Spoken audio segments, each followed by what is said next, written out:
What's going on, everyone? Justin again. As always, thanks for watching my channel. Welcome back. Not really sure what all the curiosity's about with the snap-on welding station that I have, but maybe you guys might have missed the video when we first bought it. I did a video a while back, something entitled, Snap-on makes toolboxes in China, or Snap-on sells Harbor Freight toolboxes, or something in that regard, because when I had initially bought this Snap-on welding station from my Snap-on tool distributor, Garrett, it was one of the first purchases that I made from him when we got Snap-on back.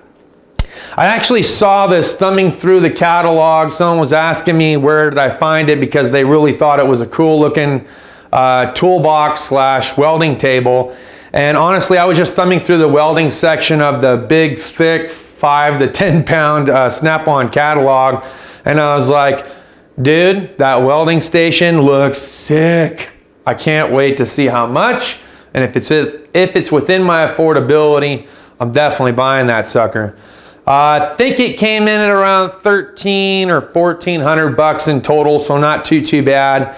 I threw half up front on the RA account and then paid him the other half the following month.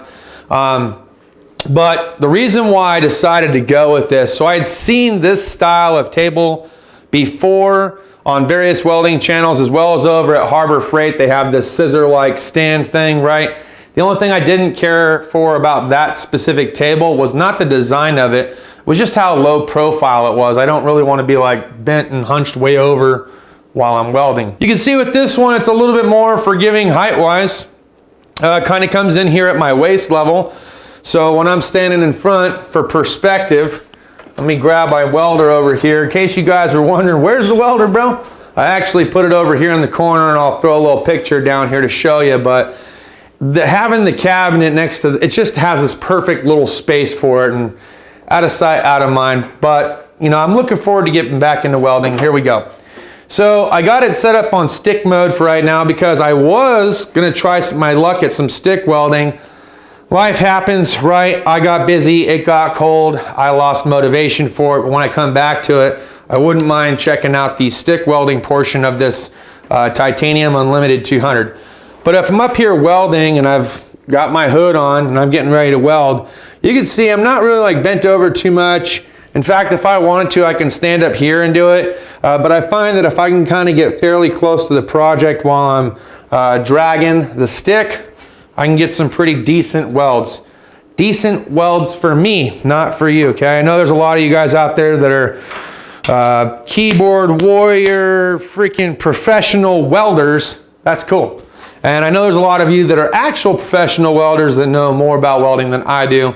I just want to thank some of you guys, though, for pointing out that in one of the videos when we had the MiG 140, that the gas wasn't turned on because the internal gas regulator was actually broke. So we were able to change it out, upgrade. And if it wasn't for me doing that video and showing my fault, I would have never found that out because I would have had no one to tell me. And I would have just thought that's just the way that it was. So thanks for that. So just to give you an idea for perspective, comes in at about 37 inches total in height from top down to bottom where the wheels are. Another little feature that it came with, I actually put them in this drawer with my PPE because I don't use them. I like having it against the wall. But they actually give you 3 hooks for the back for your leads. So if you actually had your welder in there or your plasma cutter in there, you can roll the cables up on the back side of this thing. And we'll disconnect our Christmas tree. Let me pull this thing out. Okay, so if you were on the back side here, if I was to spin this around, and this is another thing that I love about this welding station, is that all 4 casters pivot, only 2 of them lock. And if I was to push this back, we can take our hooks and we can hook them in any configuration we want to all along the back side here and roll our 110 volt or our ground clamps or our MIG wire, reel, etc. A feature that I honestly don't like about the box, which I made mention in the previous video and I'm going to show you, it's not very deep as far as being able to have like your welder in it with the gas lead coming off, or your voltage lead coming off, feeding through the back. The plasma cutter is by far the worst one to have in here because of the hose and the way the hose connects. Something that I might try, and I'll take a picture and put it down here. I might try one of these little adapters for your air fittings that's a universal swivel, and see if that doesn't help change the way that it fits in the cabinet. But for right now, I'm letting my dad borrow it since I'm not using it, so we'll try that out at a later date. Okay, now I'm going to go ahead and show you what's in each drawer, the inside cabinet, what I have down there usually, what's currently in there, and then we'll go ahead and wrap it up with my final thoughts. Here at the end, I got this Quaker State barrel. Works out great for when I'm all done with one beer. I can throw my empty cans in that and then take the recycling out. In the top drawer, I wish I would have bought some adhesive spray first before putting tools and things like that in it. I didn't think about it, yet again forgetting. So it kind of bunched up towards the back. So I got a lot of the heavier items kind of chilling in the back, pushing the mat down for now. I don't open and close this often enough for it to be too big of an issue, but if you are opening and close it, you might consider spraying some adhesive liner spray on the mat, putting it in there, setting things in, pushing it all together, and then leaving it alone for like 48 hours or 24 hours. I have the Irwin vice grip set that we bought from Jeff. So I use vice grips more here at the house with welding stuff than I really do over at work. I still have a need for some vice grips at work, so I have some there. But I like having my whole collection here. At the top, I have this Cobalt punch and chisel set with center punch. So that way if I need to chisel something or punch something or center punch something, I have a nice set here that I can use while I'm doing metalworking. Got a couple of these 5-inch Central Forge Harbor Freight Special C-clamps. I like the ones with the push button style, but these two at the time were the two that I had first picked up before the push button style. Those push button styles, those are pretty nice. I got a couple of these Irwin style clamps here. I gotta tell you, not my most favorite when it comes to welding clamps, but they do work, okay? The reason why I don't particularly care for them too much is they kind of come to a point, and the way they pinch, it doesn't seem like it bites very much. Like right here on this little tiny Harbor Freight Special, granted the clamp spring is not very strong, but you can kind of get a decent clamp for welding, not necessarily for holding something in place for too long, but for welding purposes, it has these big old flat paddles on here, and I just feel like they get a much better bite on the welding table and on welding projects than the Irwin ones. It's not that they don't clamp down, just bite-wise, I feel like I got more clamping force. Couple of these baby C-clamps for smaller things. Wire brush. I got one Matco file. I couldn't find the files that I had. I had some Pittsburgh file set for a long time. Not sure where they went. So on the fly, while I was thinking about it and stumbled across this on the truck, I just picked it up. But I had the Pittsburgh ones. I don't know what the heck I did with them. We got the Work Pro ball peen hammer after giving Tommy the kit, because he already has hammers for days as well as tape measures for days. We got the Work Pro tape measure in here as well. Got some clear see-through eye protection glasses, these Berger MIG welding pliers. It's a love-hate, okay? I do like the ability of sticking just one of the tips in and cleaning up the slag from the inside. For wire cutting, not my most favorite, okay? I prefer small dikes versus something like this, but that's just me. The clamping portion here for when you're trying to break free the tips does not work out very well. Doesn't seem like it gets a good bite, so you have to use the needle nose portion. So I don't know what the intention of that part was. I thought it would have been so you can grab all the way around, but it doesn't work out very well for that. We got some soap chalk for marking, as well as a soap chalk holder, as well as a couple of flux hammers and a little flux tap hammer plus wire brush that they give you for free. We got this Cornwell BFH, the little BFH. because when Jeff was going out of business, I got it for a pretty smoking deal. I want to say it was under $100, and for a hammer that big, that's pretty good. It's pretty good.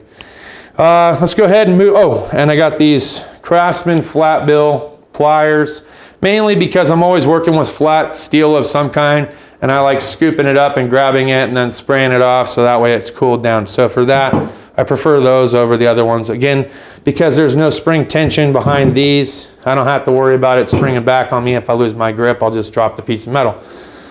Let's go ahead and go into the next drawer.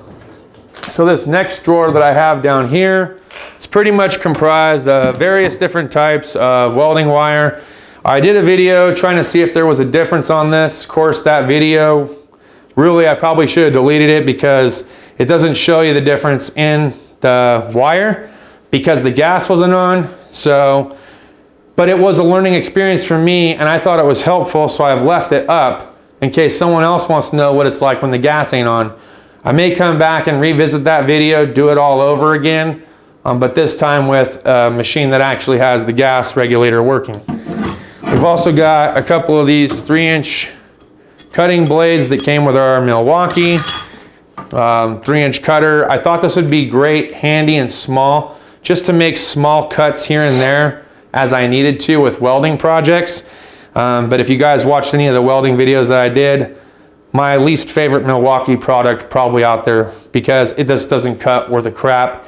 In fact, when you barely touch the metal, you're not putting any force behind it, the blade just stops. So by far the worst purchase I ever made from Milwaukee, but it is what it is.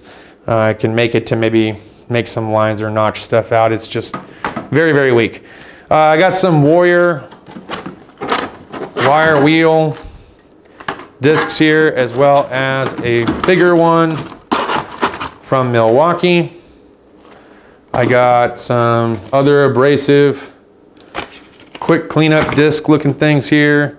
I have a bunch of these cutoff blades, some sanding paper, grinding wheels. I got some stick welding, Lincoln stick welding sticks in here. And then this I think is for if you wanted to make it in for cutting wood or something like that. So I just leave that in there. As well as this metal coating anti-spatter spray. My dad told me to pick some of that up, so I did. Okay, let's go ahead and go into the next drawer. This drawer, not really too much, guys. Pretty much PPE. I've got my grinding gloves, 2 sets of welding gloves, just a little beanie for underneath the welding hood itself, brazing glasses, my welding jacket. I have a screen to hang across the garage so that way animals walking by or people walking by, they're not getting flash burned. And then I've got a burn blanket down here at the bottom that we also picked up from Harbor Freight.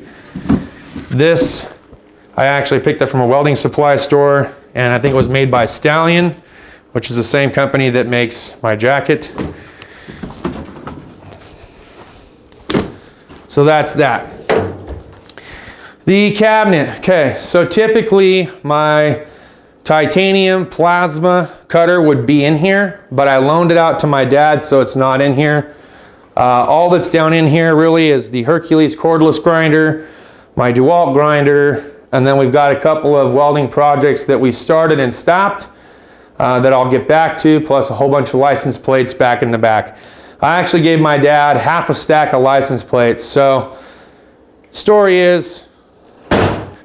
goes, years and years ago, I think it's been 7, maybe 8 years now, I had received like a whole bunch of license plates from subscribers, and I had turned it into a hutch, which I then tore down. One shop thought it was kind of cool, other shop thought it was kind of tacky. So because I was at that shop and it being a dealership, I just took it all apart and ripped it down so it wasn't an eyesore, right? I know I'm gonna get some comments, F that, you should have left it, etc., etc. It really didn't bother me, okay? I kept all the plates. It was a fun little project. It was kind of cool to see that I could do it. Obviously, it wasn't very professional, novice at best, but it was pretty cool to say the least. I gave my dad a bunch of the diamond plate metal that we were used for it, used a bunch of the scrap metal that I had left for little tiny projects and whatnot, but I gave him half a stack of the license plates so maybe he can do some welding projects with them and see what he can do with them. I'll put a link to his channel down in the description for you. overall, I'd do it again. Yeah, absolutely. I love this thing. Look, man, I might not use it every single day for a welding table. In fact, I use it more or less for my new little workspace center slash computer desk for the most part. And when I'm doing live streams for the most part, we're pretty much here too. And you guys have seen me in the videos that I've done where things that I would have picked up for the day I usually have on here. Plus, if it's festive, I like tossing a little festive action up here, like this little Christmas tree that we picked up from Home Depot. But overall, I love it because it's a smaller workstation. It fits more comfortably in here. All 4 wheels pivot on casters and I can move it around. I could have had 2 tanks, I suppose, at the end. I just don't have a need for an oxy and acetylene torch setup at the moment. So that's why the beer can. But overall, I thought it was pretty cool, man. I like the color. I didn't mind the cost. I got some earphones over here on the side for protective hearing. The only thing that I did mind about this whole entire thing, to be honest, was I was assuming, like much of their other toolboxes, this thing would have been made in the USA. But it was not. So really my surprise when I had gotten it from the delivery person, that it was dropped off at my door and it said made in China, just kind of threw me off. I was like, okay. Not what I would have thought, and most certainly would have liked to have seen it at a lower cost if you're having them built in China. Maybe the metal was built, I don't know.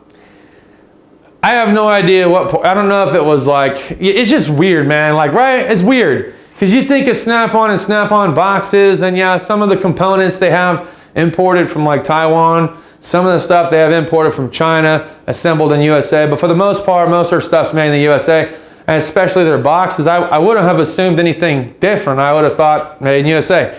Not made in the USA, made in China, and still shocked at how much they wanted to charge for it. Am I upset about the overall cost that I paid for it? No, not really. I kind of expected it to be that price, but again, if that was when I was thinking it was made in the USA, I would have rather seen it come in at a substantially less price than the $1,400 ticket, especially when it's not made where we thought it was going to be made from. That's all I got for this video, guys. Look, thanks as always for watching. Hope you enjoyed today's content. Cheers to those of you that have your beers. That's my welding station tour. Hope you guys enjoyed. See you guys Monday. Deuces.